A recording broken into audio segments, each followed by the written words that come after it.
There are no space settlements today. Okay? I have noticed this. And so I asked myself, what is the reason for that? And the reason is very simple. The concept that they came up with, which is getting millions of tons of radiation shielding from the moon and building very large systems that lived in high orbit, is ridiculously difficult to do. So difficult that we just didn't do it.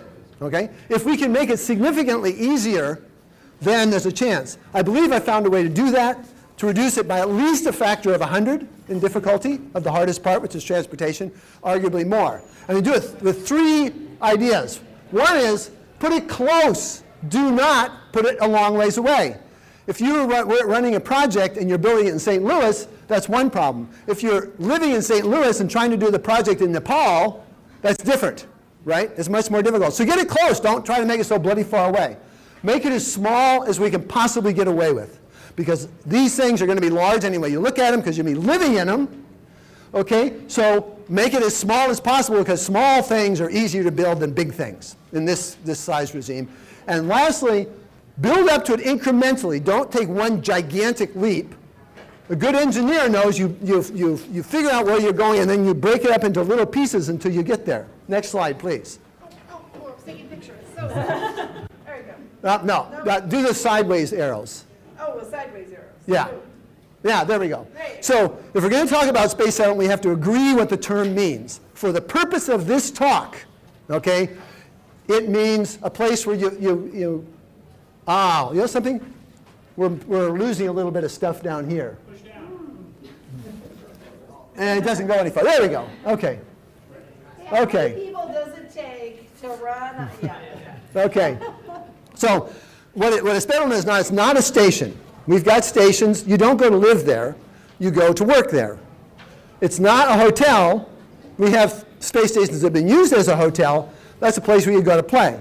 The idea is this is a place where you go to live, like you might move to Chicago or you might move to California or whatever. And in particular, it's some place where you might raise your kids. Next, please. Okay, you have to go sideways. Oh, I did this side. Yeah. Okay, here's a very early settlement. This is the Bernal Sphere. This is actually designed in 1939. This rendering is from the 1970s studies. People live in here, okay? Here's your agriculture. You have some mirrors that take natural sunlight in. Next slide, please. This is the interior.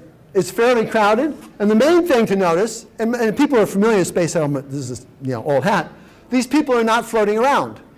Everybody knows when you see astronauts on TV, they're floating around, right? What's going on? What's going around is this system is rotating.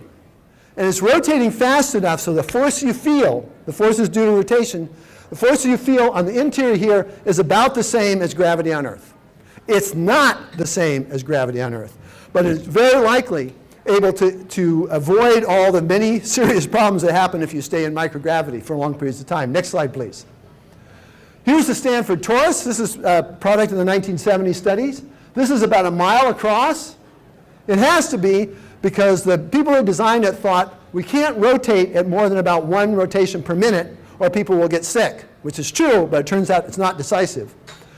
So if you want to have something only rotate at 1 RPM and you want to get 1 G, Earth normal gravity, it has to be 1,790 meters in diameter.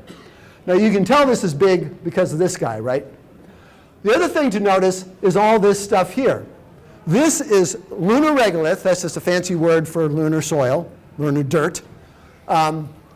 Not quite the same, but it's pretty close. Millions of tons which are delivered by an electromagnetic catapult from the surface of the moon, and this is to protect you from radiation. They thought that 5 tons of this material per square meter of hull would be sufficient. Turns out it's not. You actually need about 11, and I'll show you why, and not too terribly long. There's also, you see this thing up here. That's a space solar power satellite. The idea is it's in space, it gathers energy, no nighttime, no clouds, gathers energy, and sends it to Earth. You can get vast quantities of carbon-free energy on Earth doing this, and the idea was they would sell energy to Earth and pay for this. Next slide, please. Okay, so here's the Stanford Torus. Again, the people aren't floating around because they're rotating. This river goes all the way around. Now, this would have been very handy for me in high school because I was a very good swimmer, but I couldn't do a racing turn. So, That's the purpose of this whole thing, is so that I can win a race. No. Next slide, please. Okay, here's the big one. This is an O'Neill cylinder. It's an extremely large habitat. It's named after Gerard O'Neill, the Princeton professor that got a lot of this work going. Next slide. And it has a nice property that it's big. You know, many kilometers in diameter, many kilometers in length. And so you can afford to have lots of open space. So this is something I could definitely live in. Okay? Some of the smaller ones I'm not so sure, but you don't want to start here because it's just way too big. It's much bigger than the Stanford Torus. Next slide, please. Okay, in the 90s, I did a little bit of work with a couple of Indian students that what I tried to do is cut down on the mass of your initial settlement. The same thing I'm doing now, only much more successfully now. And I came up with this. It's called Kalpana 1. It rotates at 2 RPM, which is a bit of a risk. Everybody thought, oh, 2 RPM, that's too fast. So that means that it's going to be 450 meters in diameter.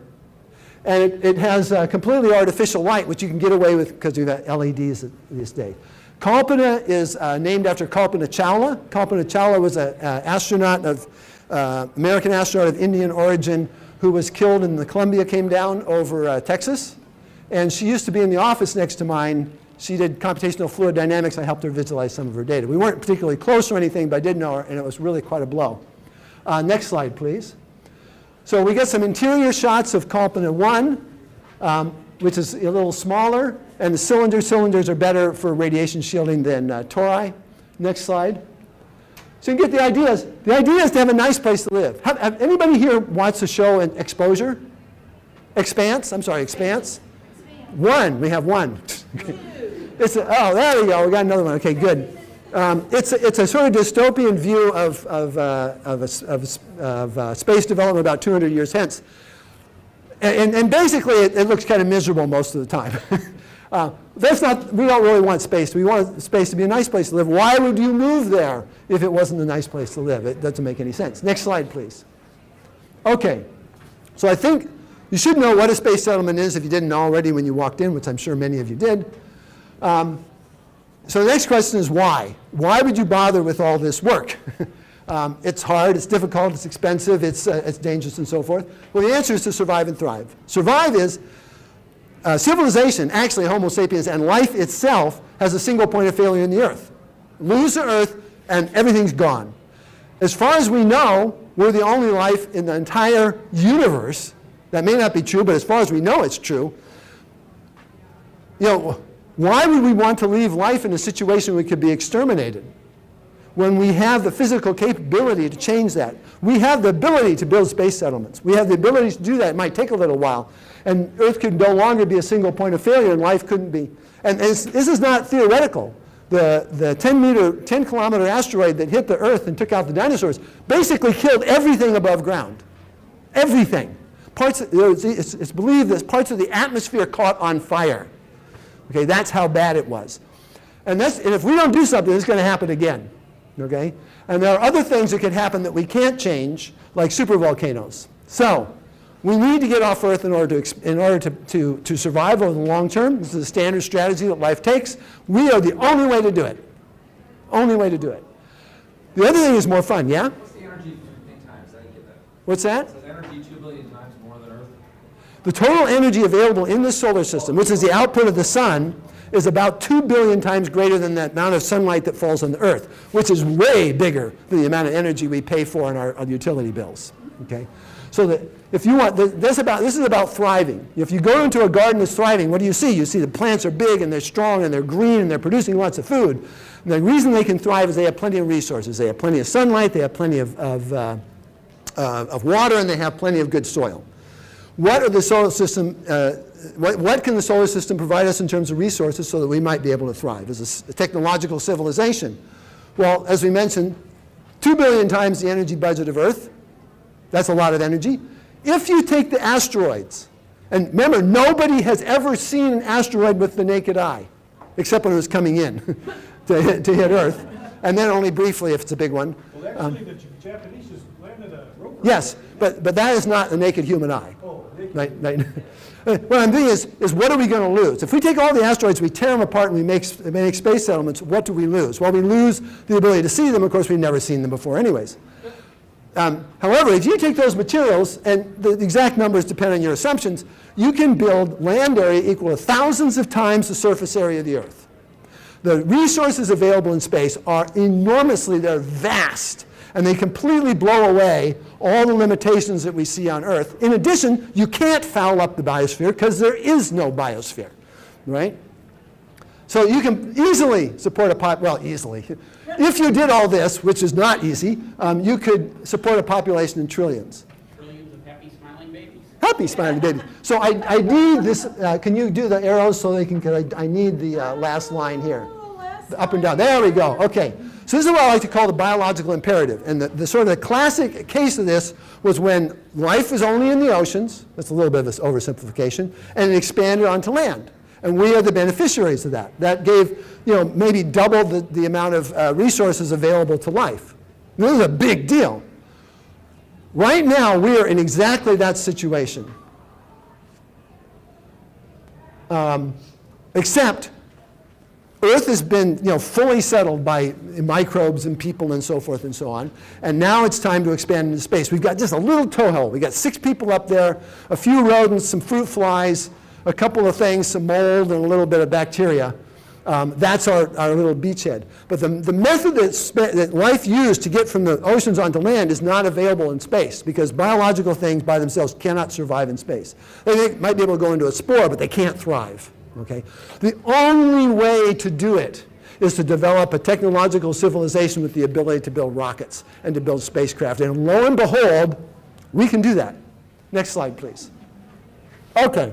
So the question is where? When people talk about space settlement, they almost always think we're going to settle on the moon or Mars, and I'm going to try to convince you that, yeah, we'll do that someday, but we sure aren't going to start there. Okay, because that's 2 big problems. So here's an image of Mars One. Mars One was an organization, I think they're still alive. They are. And the idea was you would send people to Mars to live one way, can't come back. And you can't come back from the beginning, which makes things a lot easier. The problem is Mars One has, the people that run Mars One are really good people and they have this beautiful vision, but they also have no idea of how to land stuff on Mars and make it work.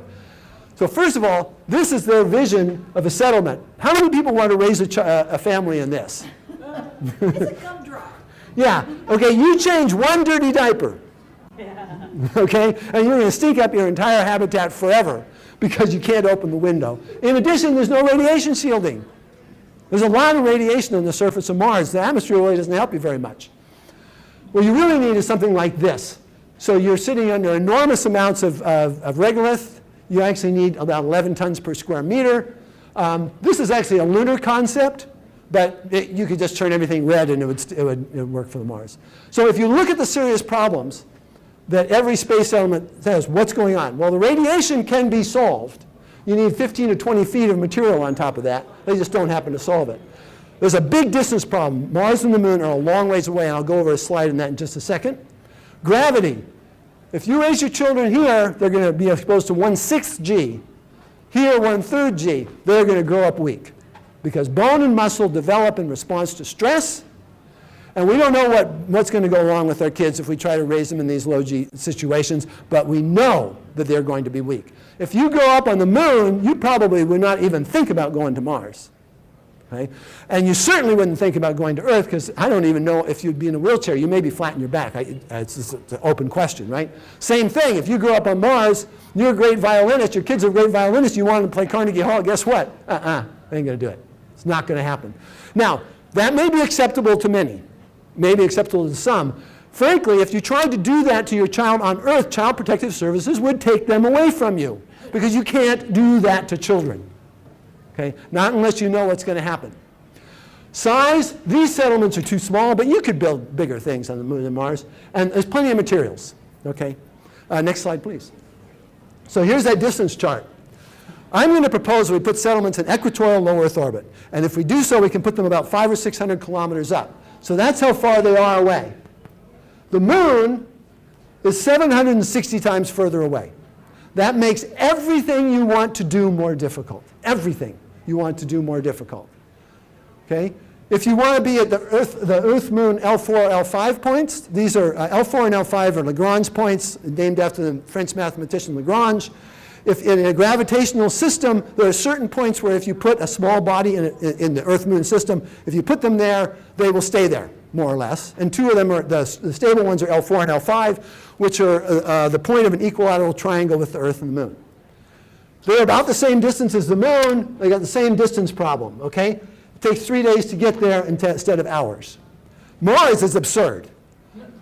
55 million kilometers, and that's on a good day, okay? That's when Mars is close, which is not all the time. You know, it's 100,000 times further than from Earth to Leo. Well, guess what? It's going to be a lot easier to build stuff here than here. Way easier. And it takes months to get there. Next slide, please. Okay, so the last bit, here's the physical evidence that early space settlements will probably be in low Earth orbit, and that is bases, stations. We've built stations before. It's the closest thing we've done to having settlements. And back in the 1970s, we flew Skylab, and the Russians flew a whole bunch of stations. We have International Space Station. There's 6 people up there right now. That's been continuously inhabited since 2000. There are no lunar bases today. There aren't even a really focused program that's going to end up and build one. They can give you a schedule and say, we think we can build one and it'll be ready by 2025 or whatever. And Mars is the same thing. So why is that? People would probably rather have a base here than in low Earth orbit. They'd probably rather have a base here than in low Earth orbit, but they aren't there. It's the same reason that we don't have settlements. It's too hard. It's too far away. Okay? And if it's too far away for a base, you know bloody well that it's too far away for a settlement. Next slide, please. Okay. So where, in my view, should be in free space. That's a great place for a technological civilization. The poster child for that is the 1970s concept of the Stanford Torus, which we've already gone through. And, can we just do a little bit so I get that bottom? Yeah. So the problems. Radiation problem is solved, but you have to build this whole mining infrastructure and bring it up and transportation architecture to bring it up from the lunar surface to orbit. Distance, it's the same distance as the Moon. It doesn't really help you there. Gravity is okay. We can spin up and get 1G. Our kids will grow up strong. Size is too big. We'd really like to build something smaller. If you're building the first bridge you've ever built, you don't build one a mile long. Right? You build one, 10 meters long or something like that, and you start getting going. And materials are delivered from the lunar surface, so that's solve a problem that's difficult. Next slide, please. Okay. If we want to make this easier, the first thing we have to do is deal with the mass.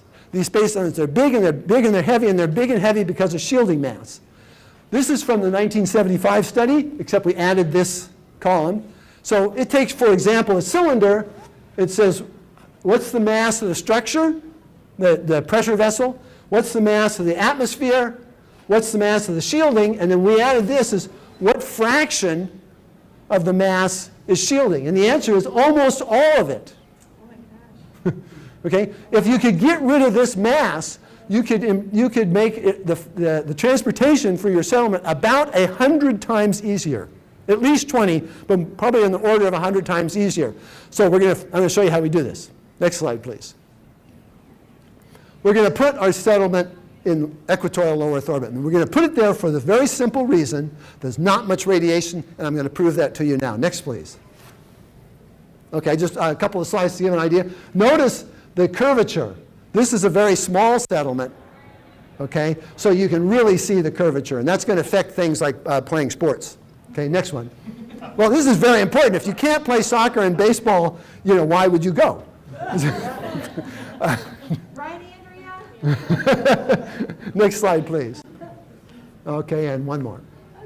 Okay. Make it 2 more. Okay. Okay. The good thing about Brian Versteeg is he makes great pictures. The bad news is you don't want to cut any of them because there's great pictures. Okay, so everybody knows we need millions of tons of radiation shielding to live in space. We're wrong, but that's what we thought. I've mentioned before, if you're on the surface, you need to bury your habitat some 15 to 20 feet of materials. If you're in deep space, like L5, you need to import between 7 and 11 tons of stuff per square meter. I'll show where that data comes from to be imported. However, there is another way to stop radiation. You don't have to do it with mass. You can also do it with an electromagnetic field. And people have come up with designs of electromagnetic field generators that go inside of settlements and protect it. But that's the hard way. The easy way is to recognize the indisputable fact that the Earth has a magnetic field. It has an electromagnetic field, and it can divert particles. Maybe we can just use it, which would be a lot cheaper. Okay? It turns out that below about 500 kilometers, that's true. So first, I'm going to go through the theory behind this. Go ahead, next slide. Sorry about that. My mistake. So here's the Earth. It's a cartoon, right? Lines of magnetic force. Okay? And this is where we are. Only 500 kilometers up directly over the equator. So there's a couple different kinds of radiation. And if you can protect yourself from galactic cosmic rays, the other ones really don't matter too much. So we're going to concentrate on galactic cosmic rays. GCR comes from every direction, omnidirectional. It comes in low, medium, and high energies. There are lots of different kinds of particles. All of the GCR coming from this direction will be absorbed by Earth before it gets to me. So by being here close to Earth, I get almost 50% reduction in the total amount of radiation.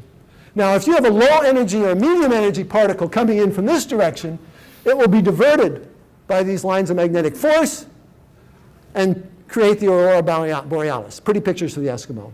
The only particles that will get you here are the heavy relativistic speed particles, such as iron nuclei, and they are very damaging, but here's the great thing. There's not very many of them. So that's the theory. Where's the data? Next slide, please. Okay. So here, every dot on this, all these dots, is a measurement of radiation at the International Space Station, about 400 kilometers up. So it's a little lower than we're talking about for a settlement. Blue means low radiation. High means high, and it's a log scale, so it's a factor of 500. Almost all the radiation the International Space Station astronauts are exposed to is right here in the South Atlantic anomaly. Right? If you are in an equatorial orbit, and this is why I keep saying equatorial, if you're in orbit on the equator, you don't pass through the South Atlantic anomaly. And the vast majority of energetic particles that the ISS encounters, you don't encounter. It just doesn't happen. Okay? So, here's a question. So we know the radiation levels are very low, but are they low enough? And if you want to say they're low enough, you have to have a number that tells you this is an okay amount of radiation and that's not. Okay? You need some sort of limit, and we need some way of knowing how much radiation there was in exactly the places we're talking about, because this is not exactly the place we're talking about. Next slide. So the first thing is to choose a limit. The limit that we chose is 20 millisieverts per year. A sievert is a measure of the biological damage done by radiation. Now, the average background radiation in the US is 3.1 millisieverts, which is a lot less than 20. But there are large parts of Europe, inhabited parts, particularly in Finland and Spain, that have a background radiation greater than 10 millisieverts per year. And as far as anybody can tell, everybody's fine. Which is not that surprising, because 100 millisieverts per year is considered low-level radiation. So this is low-level radiation. Now, there are parts of Iran and parts of India and parts of China and Brazil where radiation levels are much higher. The highest radiation I was able to find is some guy wore a dosimeter for a year in Iran, 131 millisieverts. Now, the people that live in these areas, which are very, very radioactive, they're fine. Nobody has ever been able to find any democratic difference between them. So we chose, the ICRP is the International Commission on Radiological Protection, which among other things produces lots of really long books that I had to read. And they recommend 20 millisieverts for occupational exposure, so that's like X-ray technicians, nuclear power plant operators, and so forth. And that's what we chose. Now, if you go into space, you're going to get some radiation. But we believe that if you're less than this, you'd probably be okay. You might have to have cataract surgery a little earlier, because the GCR does damage cataracts. Next slide, please. Okay, so that's the limit. So how do we know how much radiation there is? Well, as it turns out, NASA has produced a web front end called Alteris, which is a web front end to their radiation codes, so that anybody can get, any legal resident in the United States can get access to this software and run simulations, which I learned how to do and did. So this chart indicates each row corresponds to the amount of radiation you'll be exposed if you have that much shielding. So in this case, 5 tons per square meter. Okay? This is data for polyethylene shielding, water shielding, lunar regolith shielding. The red means it violates our standard. Okay? Ignore these GY, that stands for gray columns for now. So we can see that if you're using water or polyethylene and you want to get less than 20 millisieverts per year, you need to go with 7 tons of material. But if you want to do the regolith, down here somewhere or another, it says that 11 tons of radiation shielding is sufficient, but not any less, which is about double what the people thought in the 1970s. Next slide, please. Okay, if you're an ELEO, and now we're talking about polyethylene shielding, you can see we're up at the top at 0 shielding, 17.7 millisieverts per year at 500 kilometers. You don't need any radiation shielding at all. None. Next slide. Here is the average radiation you encounter over long periods of time. The Alteris, when you do, you have to tell it when you're interested in the radiation, because it varies from time to time, right? So if you take all the years between 65 and 2017, and you get the average radiation as if you were shielded by the stuff that was already there, because you're going to have a hull, that's going to provide some shielding. You're going to have a life support system with tanks of water and so forth, that's going to provide a little bit of shielding. Anything that absorbs radiation anywhere in the settlement is going to give you a little bit of protection, and if you build a model of that, which we did, which you can't see because it's down here, you get numbers like this. Yeah, I could scroll a little bit, yeah. One more. Yeah, this is the model that we used of radiation shielding. What it says is, up to about 625 kilometers, you're okay, on average, which is okay for most purposes. We also have some stuff for the fetus and pregnant women, but I'm not going to go over it because I know we're short. I'm probably going to run long. So what this says is you can put your settlements between about 500 and 600 kilometers, and they will get less, and the residents will probably get less radiation than our threshold. In other words, you probably don't need any dedicated radiation shielding at all in low Earth orbit, and that saves you a factor of 100 in mass. Next slide, please. So we know how to make a big reduction in mass. We have, the Stanford torus is a big system. It's a mile across. We want to make it smaller. The only way to do that and preserve the gravity that keeps your kids from being weak is to rotate faster. The problem with rotating is if you rotate, you basically throw up, okay, if it's bad enough. And the people that did the 1970 studies, they looked at these studies that were done with rotating rooms.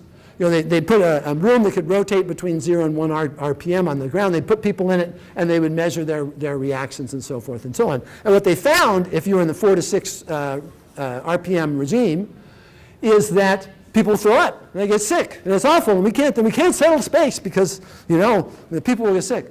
Well, if you read the whole paper, which for some reason I don't think anybody did, is you'll adapt to 4 to 6 RPM within a few hours. Or if you're particularly susceptible, it might take a couple of days. Now, if you were to want to settle in Nepal, and you went there, you would get filthy altitude sick, and you'd feel terrible for a couple of days. That doesn't mean you can't go live in Nepal. Okay? You're sure you can live in Nepal. It's just an irritation. It's something that you don't want. And it turns out it might not even happen. There were some experiments done with the Skylab astronauts. And what they did was they put them on the ground, and they set them in a rotating chair, and they rotated at 1 RPM. And they made them do some head motions. Then they did some 2 RPM and did a couple of head motions. Here's the thing is, if you're ever getting sick, if you're in a rotating environment, you're starting to get sick, don't move your head.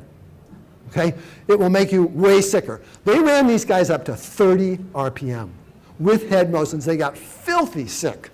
They went up in the space in Skylab. They did the same experiment. Barely any problem at all. Little stomach awareness. That's it. Came back down, did the same experiment, got filthy sick. What's going on? We don't know. But we have a hypothesis. And that is, the reason you get sick is your eyes see one thing, your otolith function says something else, your brain goes, I must have eaten something, let's throw up. But once the brain figures out the force environment they're in, then it will know that eating is not the problem, everything is fine. In a rotating room on the ground, you have a complicated field. You have the forces due to rotation, and you have the force of gravity. Up on Skylab in free fall, you have the forces of rotation, but you don't have the forces of gravity. It's a much simpler system, and the brain can figure it out quicker. There's also some effective training mechanisms developed at NASA Ames that could be licensed and used for, say, cruise ship passengers or other people who are getting sick while you're waiting for a significant market in space tourism. Next slide, please. So what does that do to our size? Well, the Stanford torus at 1 RPM is 1,790 meters. If you go to 4 RPM, it's the size of a football field. That is an enormous reduction in size. And you put that on top of getting around a factor of 100 with your radiation shielding, and you get what we find in the next slide. What happens if we do both? We need to, it's not going to fit, is it? Oh, no. Oh, there we go. Okay, so if you take the Stanford torus, 1 RPM, 1,790 meters, 13 million tons by our mass model, not the 70s mass model, ours, 1,800 residents by our population model. You shrink it to 112 meters, rotate it at 4 RPM, stick it in ELIO, get rid of the radiation shielding, and you end up with something that weighs 2,000 tons, not 13 million tons, and hold 120 residents. So that's an enormous reduction. One problem. I don't want to live with just 120 people. It's not enough. Sorry. So we try the Kalpana 2. Here's Kalpana 1. We're going to create Kalpana 2. Same thing. Right now it's 2 RPM, 450 meters diameter, weighs 4 million tons, 7,850 residents. If you run it through the same regime, shrink it to 112 meters diameter, 4 RPM, put it in ELIO, get rid of the radiation shielding, you get 8,500 tons, 500 residents. I can just barely imagine living in that, and that's just barely big enough, I think.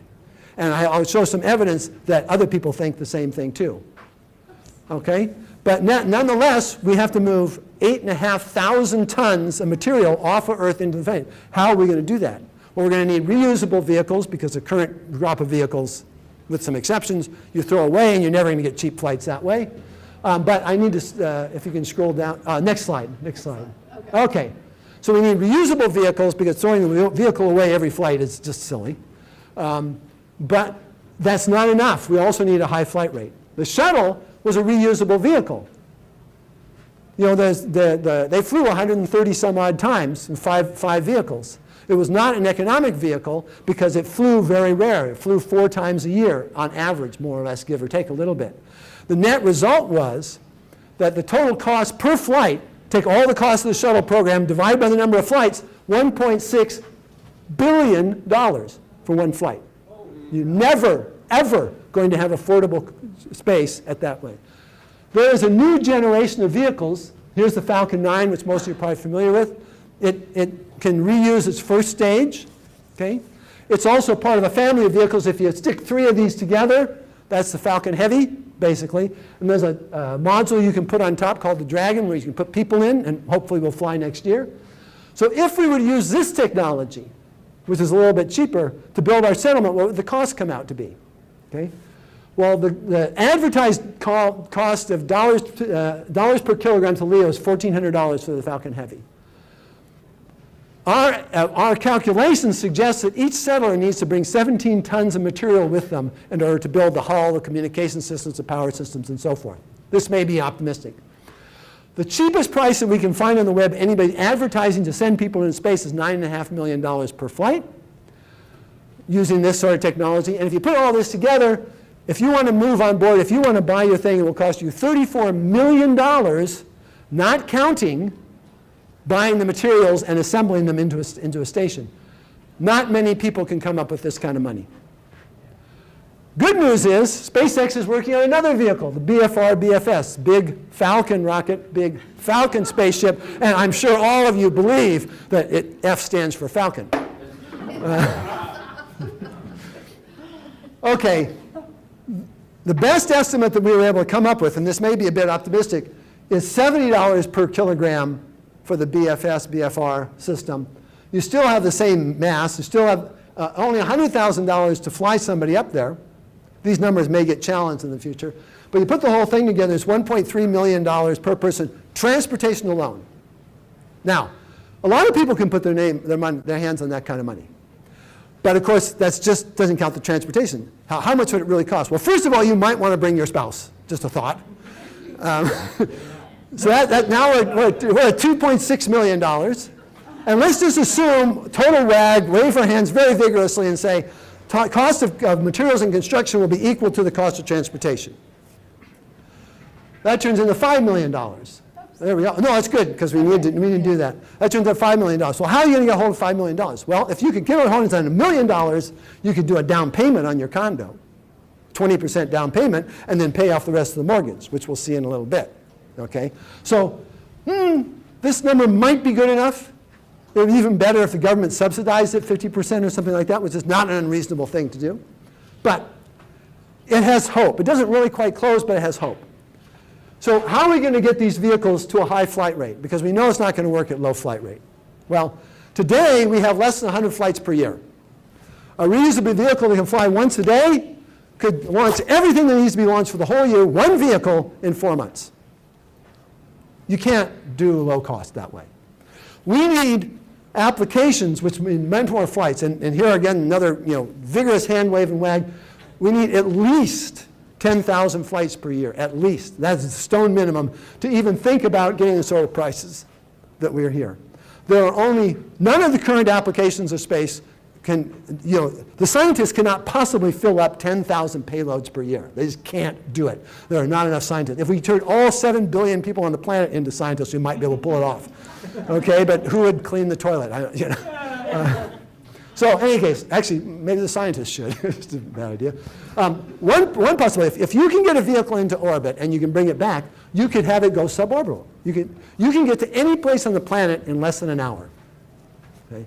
There are people for whom it would be worth a couple $100,000 to be able to leave New York in the morning, conduct some big piece of business in Shanghai in the early afternoon, and be home in time for their daughter's soccer practice, because they're the coach. Right? There is a market for this, and you can do it if you can integrate it into the transportation system, which is not easy because you have to worry about rockets crashing into New York and things like that. Space solar power. If you could pull off space solar power, and a vastly cheaper launch would help with that, the market for power on this planet is measured in the trillions of dollars. And that can translate into way more than 10,000 flights per year. And finally, there's tourism. If you can get the price low enough, it might work, and it has some other major advantages. Next slide, please. Tourism could be the killer app, because if you have space solar power, it develops the vehicles, but there's lots of other stuff you have to develop.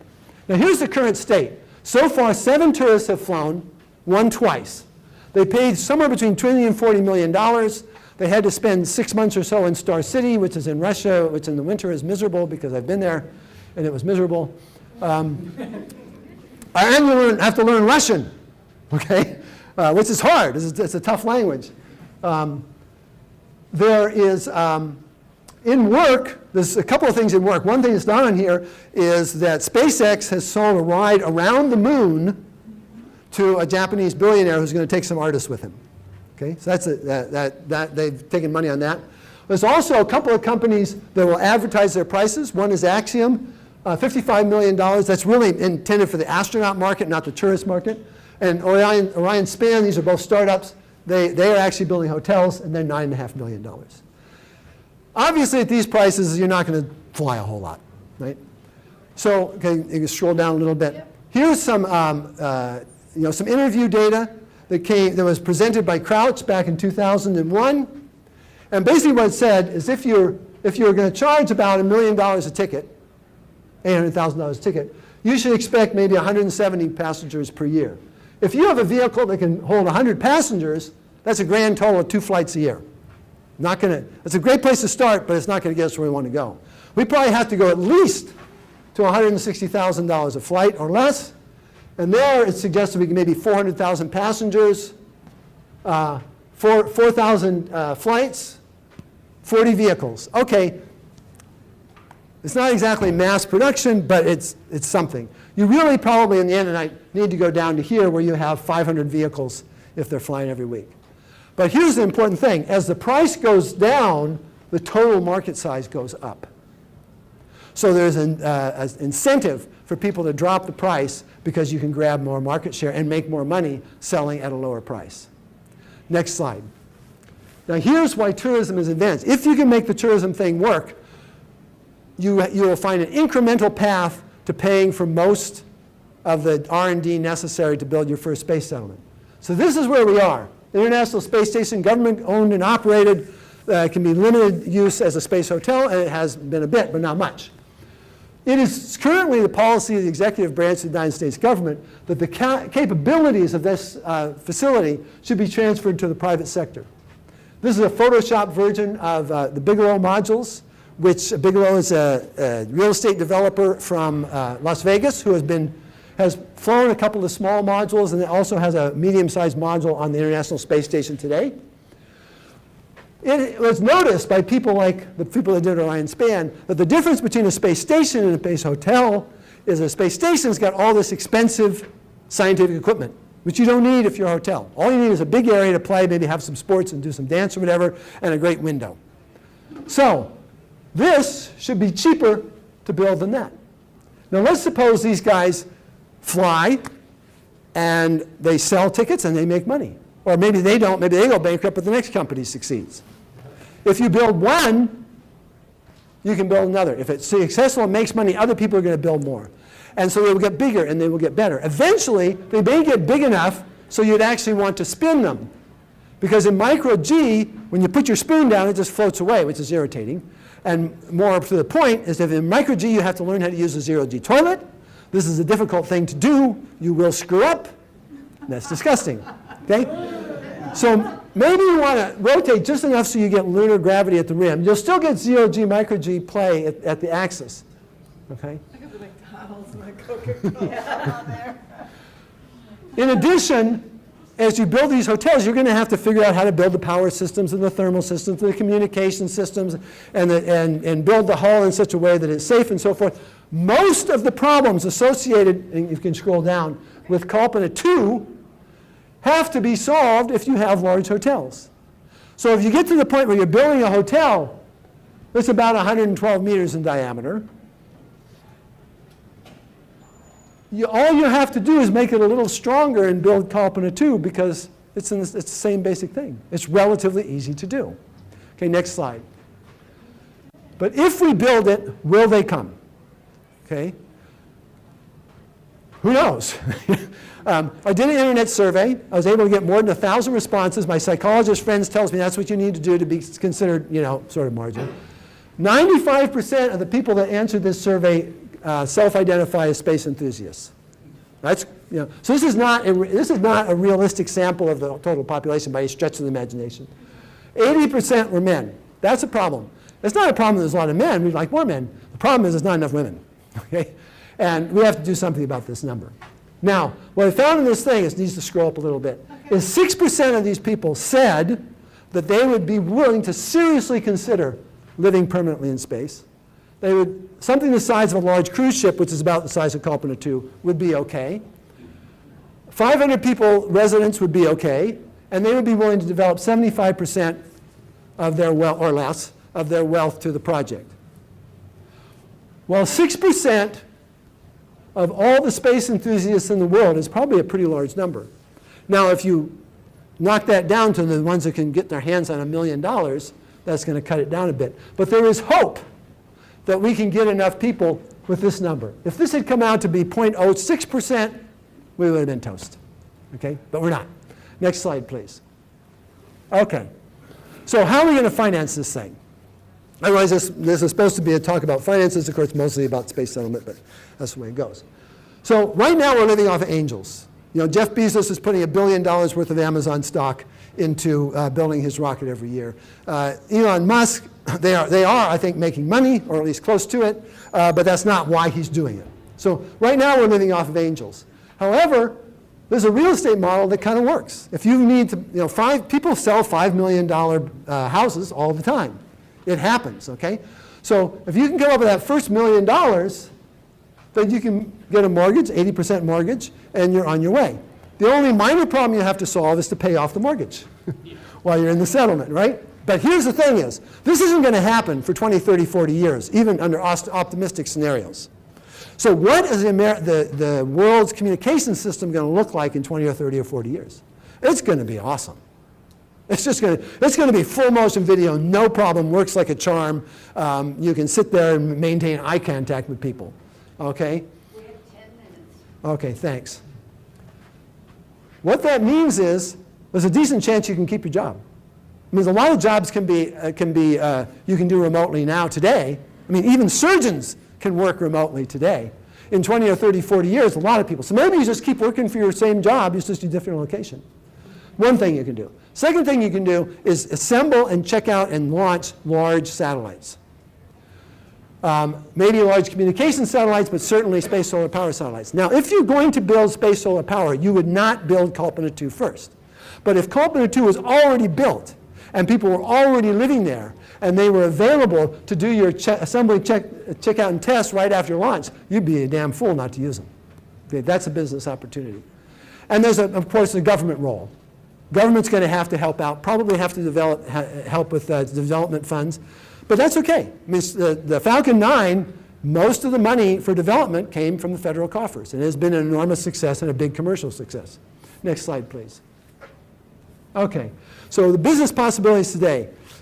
Well, the situation we're in is very much like the space millionaire. How do you become a space millionaire? Well, you start as a space billionaire, you know? It'll work, you know? But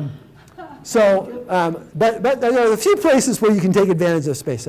There's some major companies like SpaceX and Blue Origin use the fact that they are tied into space settlement as a way to attract top-notch employees. And that's a perfectly legitimate business use. The hardest thing is transportation, which is mostly what we talked about. The second hardest thing is probably the agriculture. And we have one of the world-class experts on space agriculture here with us today. It's going to be indoor agriculture. If you're living in a space settlement, you cannot grow plants outside. It's a vacuum. Okay, it's not going to work.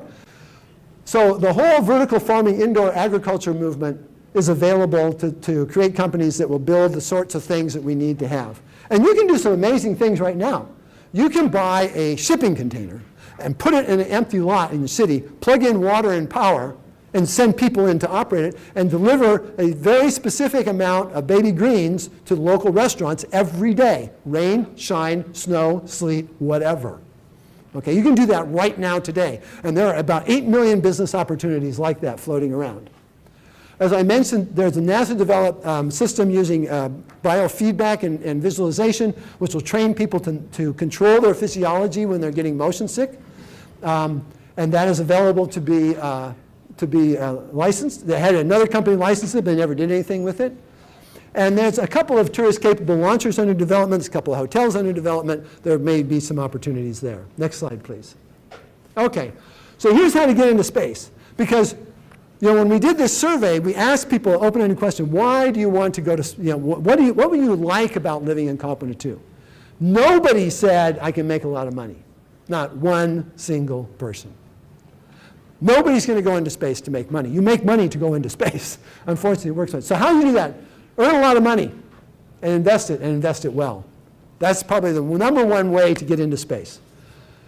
The second way is go into the space business. There's lots of things to do. It's not just a matter of engineers. We need HR people. We need program managers. We need farmers. We need marketing, all sorts of things. In a few decades, we might see something. This might be your approach to your home. This might be what it looks like on the inside. And next slide. And here's the view. That's a pretty good view to sell your real estate to, right? That's all. Okay, thank you very much.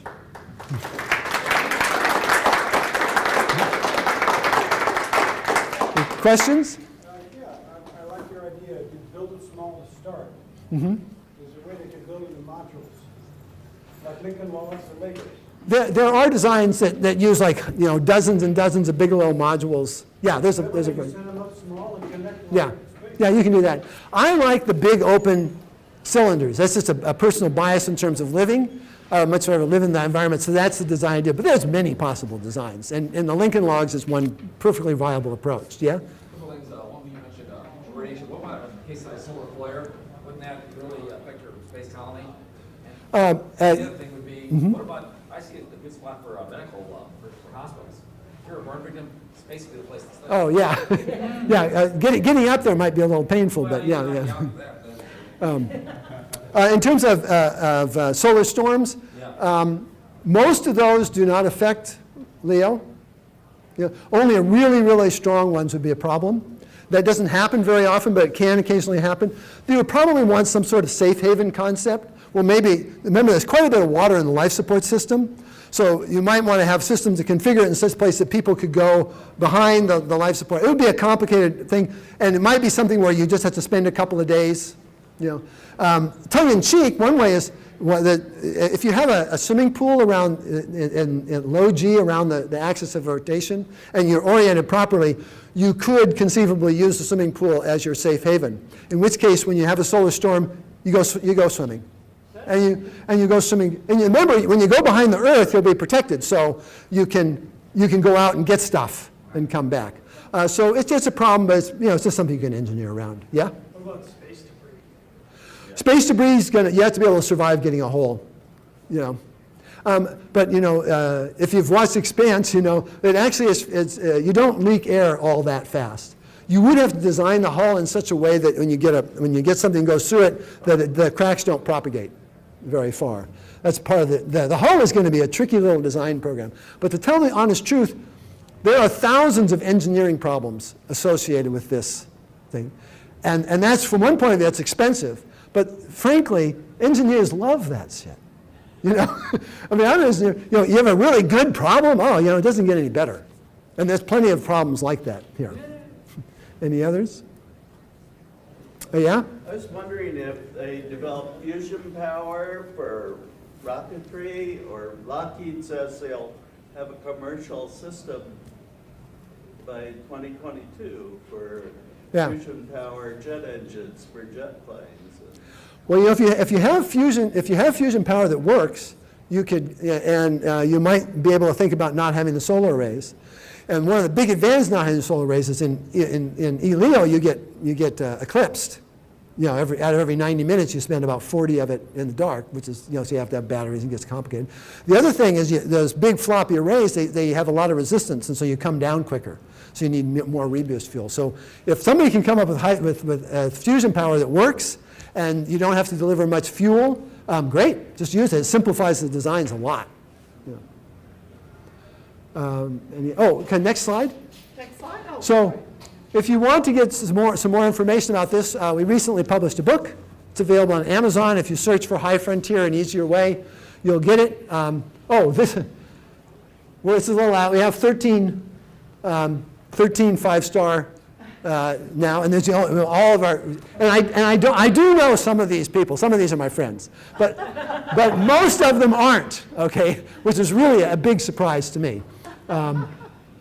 You might enjoy it. Now, the thing about this book takes a much different path than this talk did. It really focuses on the people who were involved in free space settlement and goes out from that. So at the end of the day, it's the same thing. Put your settlement in ELEO, rotate it to 4 RPM or something like that. That's the same, but the actual discussion getting to it is I think it's really well done, and I didn't do it. My co-author was the one who made it a good read.